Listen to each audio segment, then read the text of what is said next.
আমার কিছু ক্লায়েন্ট আছে যারা হচ্ছে আপনার ইনবক্সে এসেই চককে কিছু ডিজাইন দেখতে চায়, কিছু ডেমো পিক দেখতে চায়। সো তখন আমি নিজেই অবাক হয়ে যাই যে আমি কি পিকচার দিব তাদেরকে। কারণ ওরকম তাহামরি কোনো চকলেট কেকের ডিজাইন নাই আমার কাছে। কারণ হচ্ছে সব কেকগুলি ম্যাক্সিমাম কেকগুলিই থাকে কাস্টমাইজ করা।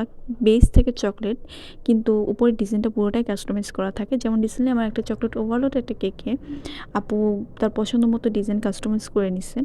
তো যখন কাস্টমাররা চায় তখন আমি জাস্ট একদম অবাক হয়ে কিছুক্ষণ চুপ হয়ে থাকি। দেন পরে আমি তাদের মেসেজের রিপ্লাই দেই যে আপু আমার যেগুলি আছে ওগুলি দেওয়ার পরে বলে যে আপু এগুলি আছে। কারণ অনেক সব কিছু কেক থাকে যে কাস্টমাইজ করা বেস থেকে চকলেট অ্যান্ড উপরের ডিজাইনটা পুরোটাই কাস্টমাইজ ডিজাইন থাকে। তো তখন তারা বুঝতে পারে। তারপর বলি যে আপু হয়তো আপনি এই Pinterest, Google বা অন্য সব জায়গায় যদি থাকে আপনার কাছে কোনো ছবি থাকে সেটা আপনি আমাকে দেখাতে পারেন। আমি যে ট্রাই করবো ওরকমভাবে দেওয়ার জন্য। মাশাআল্লাহ আলহামদুলিল্লাহ এই একটা আপু আছে যে আমার কাছ থেকে মেবি এই নিয়ে ৪ বার না জানি ৫ বার কেক নিছে। আলহামদুলিল্লাহ তার রিভিউগুলি অনেক সুন্দর হয়, মানে তার কথা বলার ধরন, মানে তার সাথে আমার কথা বলা এরকম হয়ে গেছে যে আমাদের ভিতরে আপনি, মানে আমি প্রতিটা ক্লায়েন্টের আপনি বলে বলি। তার মেসেজের রিপ্লাই দিয়ে মাঝে মধ্যে তুমিও চলে যায়। কারণ আমাদের অনেক আগে থেকে কথাবার্তা বলার দিন হচ্ছে অনেক কথা হয় আমাদের। তো যার জন্য সে আমার কাছ থেকে অনেকবার কেক নিচ্ছে। কেকের উপলক্ষেই তার সাথে আমার ওরকম কথা হয়, তাছাড়া না। তো ওইরকমভাবে তার সাথে একটা হয়ে গেছে আমার।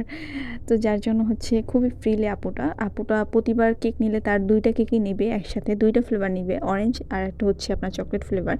মানে চকলেট ফ্লেভারটা রাখবেই সে অর্ডার করলে। এর আগে যতবার নিছে চকলেট ফ্লেভারটাই ছিল প্রতিবার কেকে।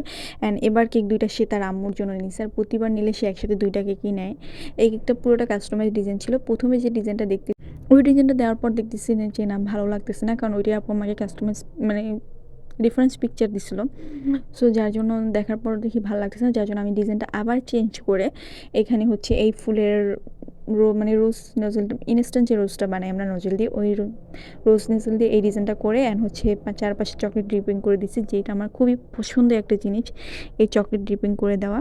অ্যান্ড এখানে কিছু টপার ছিল, আমি ২-৩ রকমের টপার মিক্স করে এখানে দিয়ে দিছিলাম মাঝখানে ডিজাইনটাতে। অ্যান্ড এই কেকটাতে কোনো নাম ছিল না। আমি টপারগুলি দিয়ে উপরে কিছু সুগার, ওটা কি বলে, সরি, চকো চিপস দিয়ে নিয়েছিলাম। অ্যান্ড কেকটার ফাইনাল লুকটা অনেক সুন্দর আসছে। আপুর রিভিউটা আলহামদুলিল্লাহ অনেক সুন্দর ছিল। অবশ্যই আপনারা এটা ফাইনাল লুক দেখে কমেন্ট করবেন আপনাদের এই কেকটার ডিজাইনটা কেমন লাগছে। আজকে ভিডিওটা এই পর্যন্তই। Thanks for watching. আল্লাহ হাফেজ।